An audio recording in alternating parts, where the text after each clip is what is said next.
SJC-12510, Commonwealth v. Jose L. Arias. May it please the court. My name is Esther Horwich. If you give us 1 second. Certainly. All right, you may proceed. Thank you. I'm here today with trial counsel Stephen Wright. This is a case in which the motion judge properly held that the prosecution failed to meet its burden of showing that the nighttime forcible entry of 5A Royal Street was done with probable cause and exigent circumstances, and failed to show that the police had an objectively reasonable basis to believe that someone in 5A was injured, was in immediate need of assistance, or was in imminent danger of physical harm. This case started as an anonymous tip, which the police were later able to follow up. If you can help me with some of the facts. The point which matters is the point of entry, correct? As to what they knew at the time of entry? Exactly. At the time of entry, was it apparent to the police that the door would, the front door to the building was locked and required a key? Well, the police say that the front door, they had to forcibly enter the building at one point, and I have that cite in my transcript, and then they say they forcibly entered the unit. There is no direct testimony other than that as to whether the front door of the building was open. And there was just one front door. It went to 7, it went to 5. Well, there was a front door to the building, and then there were individual units. Inside that door. Okay, but you're saying they forcibly entered the building door. That is what the transcript says at one point, and then the police talk about forcibly entering the unit. Okay. At the time of entry, they had spoken, the police officer had spoken again to the 911 caller. They had. And was And it, the and evidence was that it the police- apparent at that time that the 911 caller had not seen the gun? That is correct. In fact, the initial tip was that there were 2 men outside of 7 Royal Street, and they loaded a gun. Then when the police started investigating, calling her back, the story changed. Now there were 3 men. Now the gun was not seen, she heard it, and she knew that it was a gun because she was from Lawrence. And that was her only basis for essentially for knowing that. Well, it's not seeing a gun, it's racking the slide of a semi-automatic, right? She said, That's what she said, that she heard someone a rack. gun. She was confident it was a semi-automatic. Right. Which is the sound of metal, scraping metal, and a click. Yeah, I guess. I mean, isn't that pretty ominous? No, if you look at the sonograms of sounds, So if But- so if the police get a tip, and what time of night was this? it's not clear. Okay, so the police get a tip that someone has a semi-automatic weapon. They load it before they go into the building, a residence. That's not a danger. It's the quality of the tip. If she'd said she'd seen it, that might have carried more weight, but the police are assuming she's in 21 Royal Street when she hears this noise that she associates with these people. She's not standing right beside them. The police are assuming that she is in 21. So the police- She hears a noise. Yep. She sees these 2 people enter the unit easily as if they have a key, which is not indicative of a home force break-in. The police show up. There is no sign of anything amiss. Nothing is broken doors. There's no noise. There's no screams. They even talk to the people. What's the purpose of racking the gun? You can rack a gun without loading it. Maybe he's showing, first of all, we don't know that it's a gun at all. She heard a sound which, in her mind, was racking a gun because she's from Lawrence. But she isn't really from Lawrence because she's new to the neighborhood and her phone is registered in Jamaica Plain. So the police should have had all these little red lights flashing. I'm focusing on what was known by the police officers at the time of entry. Was that And this known? was known, yes. They knew that she was new to the area, except one of the officers didn't know that and assumed she would have known her neighbors, but she did tell them that she was new to the neighborhood. So her knowledge of guns, even if it could be assumed, and if you look at the amicus brief, there's certainly arguments as to why merely being from Lawrence should not give one such qualifications. But her phone is also registered to a Jamaica Plain address in Boston. So there are all these things that are making her story a little shaky, and the police should have thought, this woman may not be completely reliable because her story is changing. But we're talking about probable cause and exigent circumstances, right? Right. If you'd like, I can do the other argument first. Nope, no, I like this argument. So the police, basically, your view is they have information that someone has just loaded a firearm. You may dispute that. So they gone into a building, a residence, and the police are supposed to, in your view, just say, we'll see what happens. We'll stand outside and maybe listen for gunshots? No. Okay. The other information they had was that they easily entered the building with a key. And now her story is changing. Now there are 3 men. Before there were 2 men. They have every right to look around. They have every right to examine. They talked to the people of 7A in the building. They heard nothing. They didn't hear any force. They didn't hear any bodies being thrown around. They didn't hear any gunshots. They didn't hear any yells. They didn't hear any screaming. This would be indicative, unless this is the world's quietest home entry, it doesn't make sense that they would have, the initial tip might have created a suspicion that something's going on, and I don't deny that. But the police investigation thereafter indicated that nothing was happening. The police knew about this New York gang who had been doing home invasions, right? They had evidence, the police said that they knew about a gang around that time, around that area, and the judge made findings of fact that essentially wasn't detailed enough for this particular area. It's a generalized statement. There's nothing indicative of the ethnicity of the gang. There is nothing indicative of whether the people outside were, from New York. They were wearing hats, but there was no testimony they were New York Yankee hats or anything like that. Just because an area may have crime in it doesn't mean you can violate someone's home and break down the door. There has to be something more than this. And what is also compelling is there was no reason to suspect it was 5A. Well, the police could probably eliminate 7A because those tenants were out of the building. Did they have knocked on the door of 5A? They did, and no one answered. And that's when they entered? Pardon me? That's when they entered? No, we don't know when that knock occurred, if it occurred, and the judge pointed this out. Was this earlier? Was this later? Was this...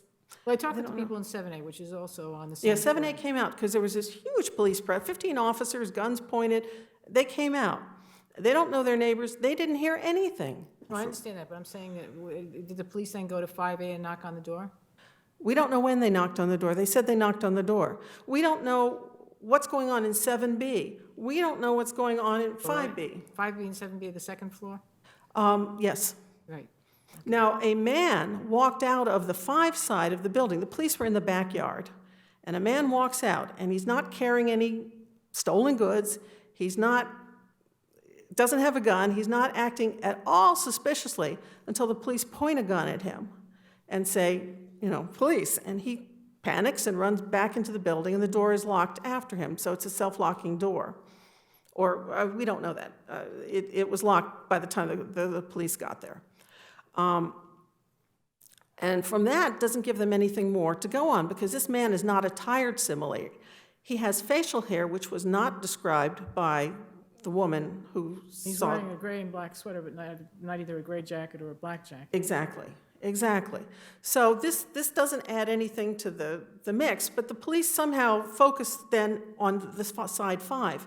Now they go through 5A, and they go through that, they go through the basement. They don't go through 5B. They don't find a gun, but it's supposedly if these men are still there with a gun, and this is the motivation for breaking down this door, and they don't find a gun, does that mean that these guys are, why did they stop? They should have gone to the second floor, you're saying? Oh, I don't think they should have gone on the first floor. I understand. But that, if the motivation was good enough for the first floor and was so critical that they break into that first floor, then why did they stop? Because they saw drugs everywhere. Right, but there's a guy with a gun who's committing a home invasion, Drugs supposedly, Drugs in and the guns police often mind. go together, of course, in police. Drugs and guns often go together. Right, but they find no gun. I understand it, but he found a lot of drugs. So what happened to the men outside, which is the motivation, racking this gun? Where is the gun? Is it in the second floor? They don't break in. They're happy they find drugs. Maybe it's in the basement. They went through the basement. Pardon me? I know that, and that's where they found them. They found the men in the basement. And the Why'd gun? they go in the, They found the gun too, presumably. no, there was no semi-automatic found. No gun? No. But of course, the intent, I think, we focus on the time of entry. We don't. yes, So if I can go back to one, with regard to, again, what they knew at the time of entry as to how far away the 911 caller was from the observations that she made. You say 21 and 7. Do we have any, does the record reflect? no. Okay, It does not. was she in her apartment? The police said that they Outside. assumed that. There is other evidence that she may have been walking home, but the police assumes, when, this is in the mind of the police, that she was in her building when she made those observations. And do we know does the record reflect where 21 is versus 7? It's not directly across, it's just down the street. It's not adjacent, apparently, or is it adjacent? No. Well, it's not reflected in the record. So we don't know whether it's 7, 9, 11, 13. We don't know whether it's that far away, or we don't know its distance from. There was no distance I'm trying to get a given. sense of the ability to hear accurately certain sounds. So we just don't know that much about that distance. Right. I mean, I'm not sure his assumption is correct that she was in the building, but that's what he was assuming. That was in his mind. And so that was definitely an issue. So what should the police have done? Well, they needed to corroborate the tip more before they break into someone's home. And if it's watchful waiting to see if something is occurring, I mean, you can't hide the evidence of a gun. You don't want to create a hostage situation, but nothing was going on. They could have contacted the landlord. They could have tried to find out additional information, which they did, it's not on the record, they did it subsequently, but they needed to do that. I can completely understand if there's an emergency situation and you need to effect a rescue, but this was not the case.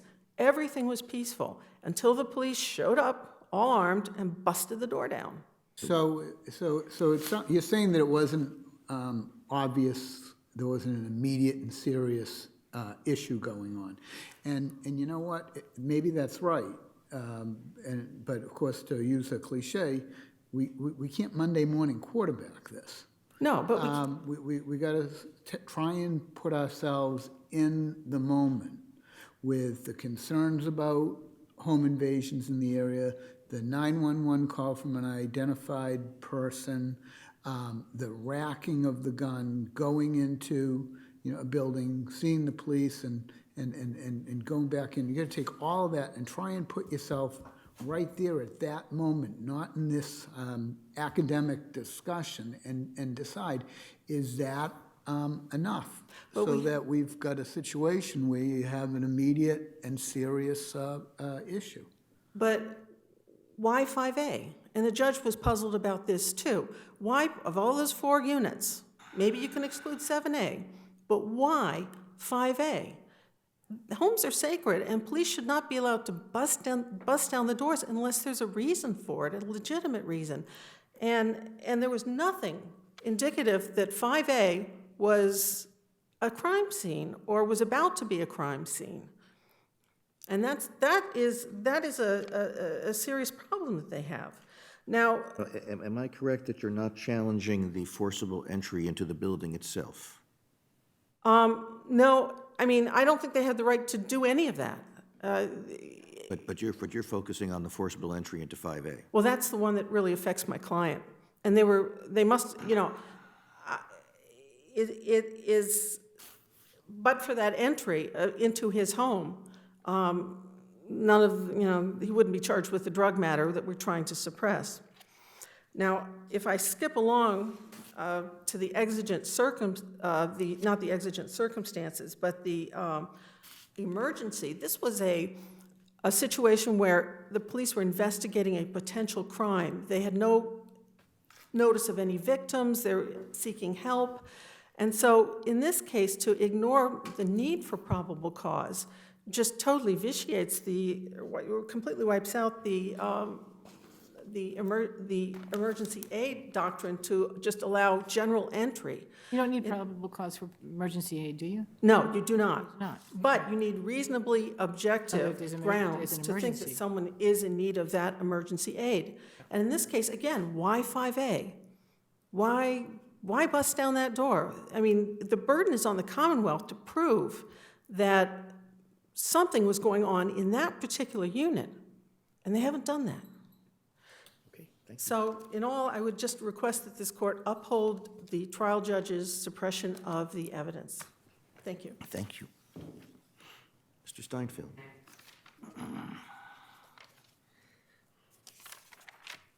Thank you. Good morning. May it please the, I'm very sorry. Good afternoon. May it please the court, Kenneth Steinfeld of the Commonwealth. The key question here is not whether any particular fact was actually true.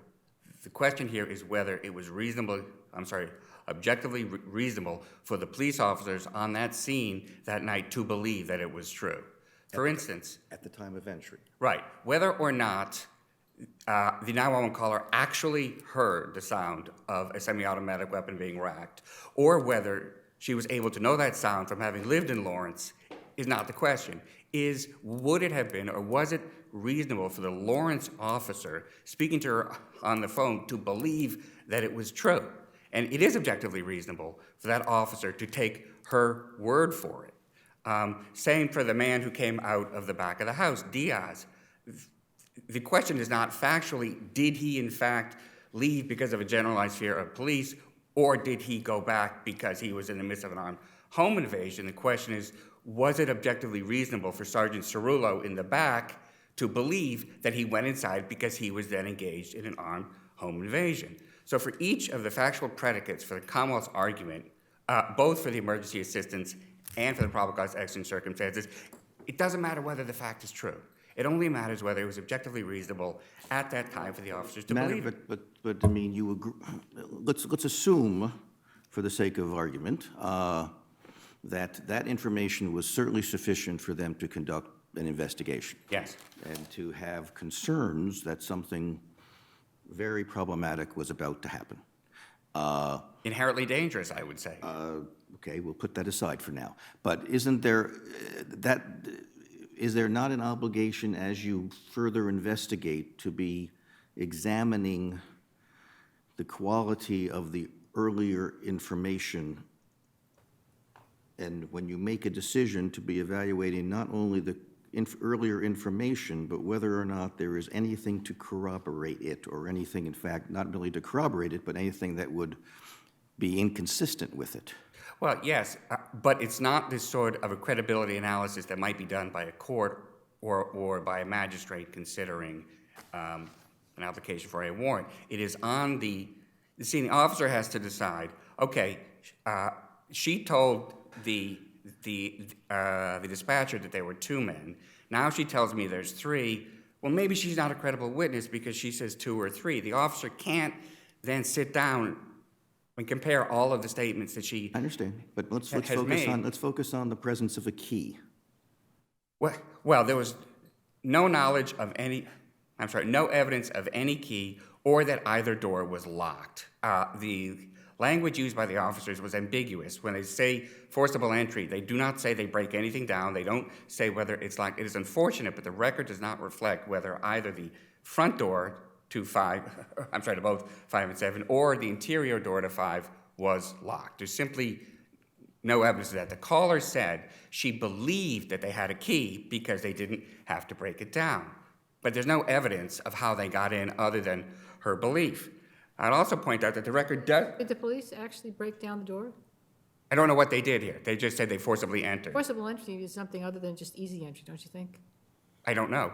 I mean. I don't know what that officer meant by, But the police officer heard the caller say that she thought the entry was easy, right?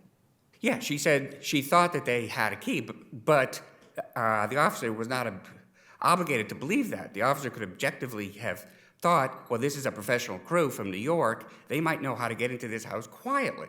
So they're not obligated to take at face value the 911's caller's statement that she believes that there's a key, especially when she knows that these are professionals. Or that she was racking a gun, they don't have to take that, right? I mean, why do they have to take some and not other things? Pardon me? I didn't Why hear. do they have to take some things and not other things? Well, they've got to make an on-the-spot decision based on what is objectively reasonable for them. As I said, it doesn't have to be factually true or not. Was it objectively reasonable for them to believe that there was an armed home invasion in progress? And by taking in all of the information, and of course there has to be corroboration, and I think there was plenty Okay, here. for armed, yes, where was the home invasion part? Well, the fact that they had racked it right before going into an apartment, why else would you rack a gun right before you're going into a residence? Right, so it was reasonable to think that that was a problem, the racked gun, but I don't see what it has to do with the home invasion. Well, the fact that there When were... nothing was broken into, when nothing was, there were no noises, there was nothing. Sure, but if two things, the police knowledge of the rash of home invasions in that area was very specific. In an area that was not to, in the area, general area. Well, no, the officer said in the area. And the motion judge said there was no evidence before me as to how recently or how proximately.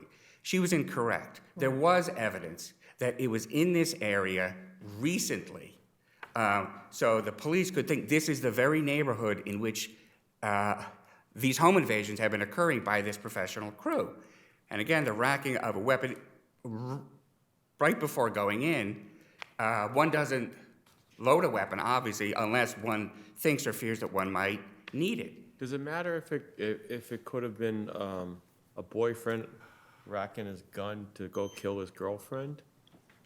I mean, we have someone who is arming themselves, produces a gun in public, puts a bullet in the chamber, and then walks into a occupied dwelling, right? Yes. Whether they use a key, it could be the boyfriend going to kill a girlfriend.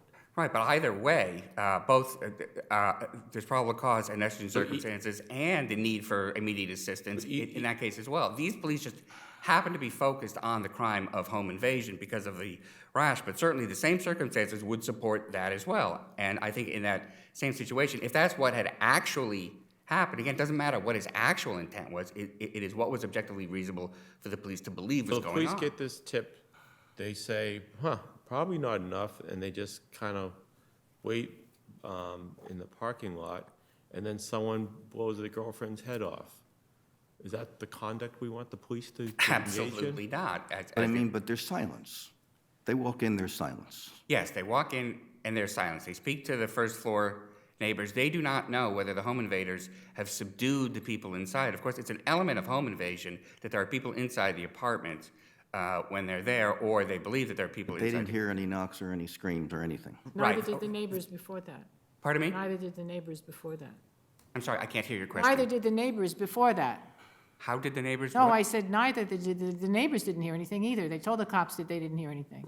Right, and the motion judge, and it's my hearing, Your Honor, not your speech. I apologize for Oh, could that. be both. The judge found that the next door neighbors at 7A claimed not to know their neighbors next door, and this is also part of my argument why it was objectively reasonable for them to choose 5A rather than 5B or 7B. The neighbors claimed not to know anything about their first door neighbors, but the officers said they wanted nothing to do with me or the conversation. So I think that it's objectively reasonable for the officers to have believed, they're not saying anything to me, don't know them, don't know anything about those neighbors on the first floor, that was indicative that the first floor neighbors were concerned that there might be criminal activity going on in their neighbors right next door and don't want to get involved. So that's a reasonable assumption that's objectively reasonable for the police to have deduced from that. Also, the fact that Diaz emerged from Would you say that again? I'm sorry, I didn't catch what you said. What was your point there? About the neighbors only claiming something? they told Sergeant Samard that they did not know their neighbors. But they didn't hear anything. Right, and that they didn't hear anything. But the sergeant said that they didn't want to talk to me. It was clear they didn't want to talk to me, and they were afraid. They told him they were afraid. So based on that information, it was then reasonable for them to focus on the first floor apartment right next They door. were afraid. Afraid of what? That was the officer's observation of their demeanor and the fact that they said they were scared and they claimed to have no knowledge at all of their first floor neighbors.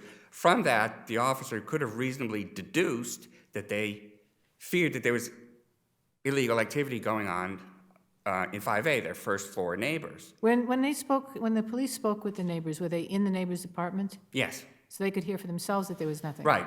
And there's no sound. There's no doubt that there's no sound, no crashing, no cries. But of course, the police don't have to wait for it. That's exactly what we don't want to happen.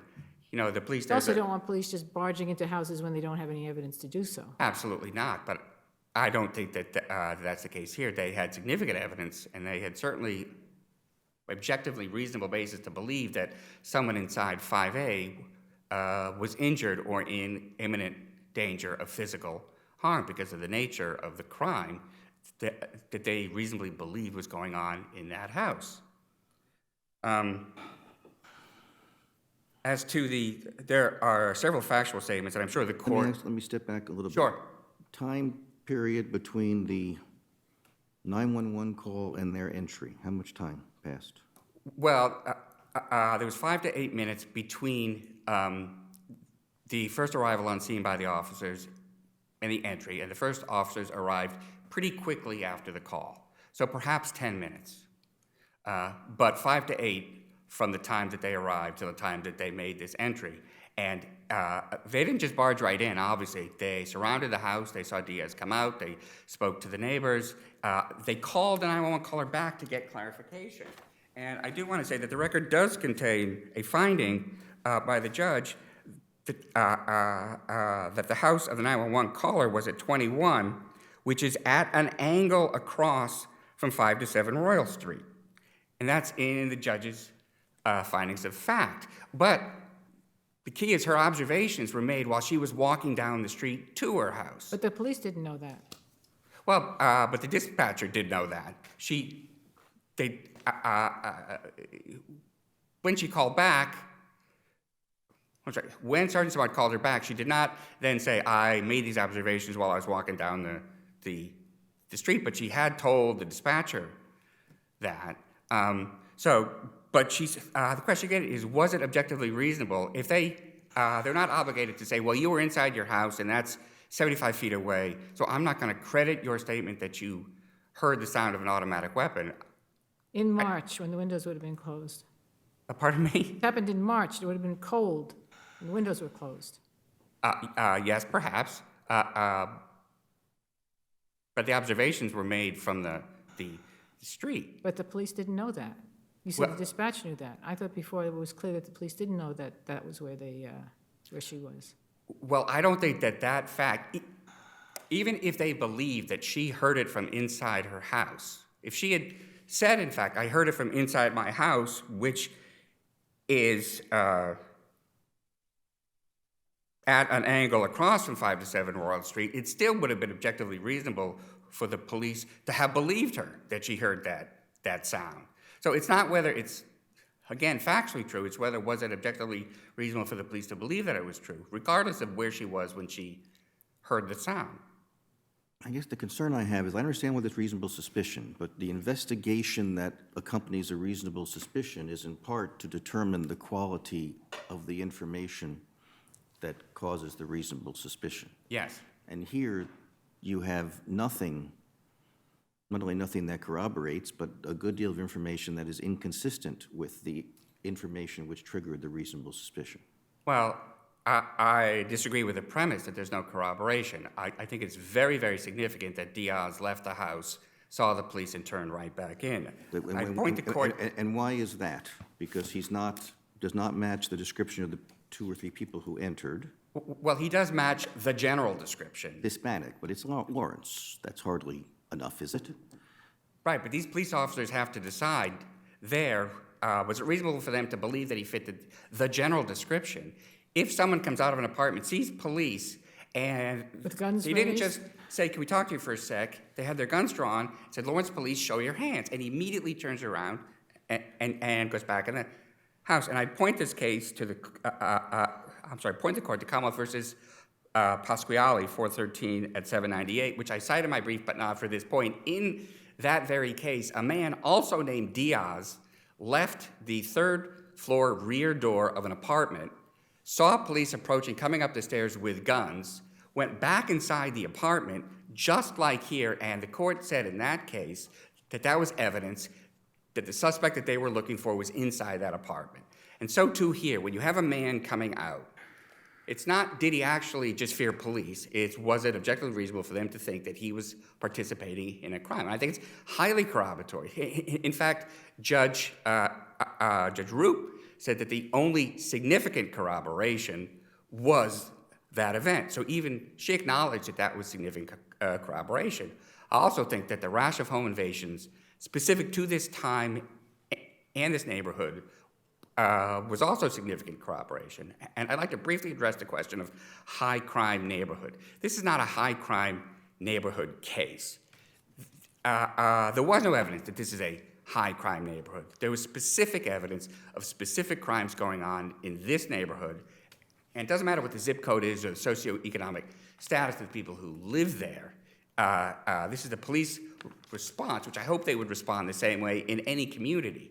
So the amicus brief goes on at great length about how people who live in such neighborhoods are as entitled to the sanctity of their home as anyone, and we agree with that. They're also fully entitled to the protection of the police. If somebody racks a semi-automatic loaded weapon outside a house, I would hope police in any community would go and do exactly what these police officers did here. I see that I'm out of time, unless the panel has any further questions. One last question. Sure. Am I correct that the only claim you make as to whether Judge Roop's findings are clearly erroneous is with regard to the proximity in time and place of the recent home invasions? Are you claiming any other error in terms of her findings? No other material errors, no. There are some factual, but yeah, that's the one. Whether or not essentially her facts are sufficient as a Right. matter of law. And the appeals court, for what it matters, acknowledged that there was in fact evidence in the record about the recency and the proximity of those invasions. Yes, that's the only key one. But he didn't provide, Mr. Cerullo, Officer Cerullo didn't provide any specific dates or addresses or say anything about the proximity of the home invasions to Royal Street, did he? No, they just said there was a rash in the neighborhood recently. I'm not. Oh, no, I'm just having some trouble figuring out how that's inconsistent with what Judge Roop said. Well, she said there was no evidence as to the recency or the neighborhood. As to specifics. Pardon me? She said it was as to specifics. Right, but that's false. There was evidence No, from the officer that they had well, it's a matter of opinion. they were investigating a series. Yeah. Thank you. Thank you. Hear ye, hear ye, hear ye.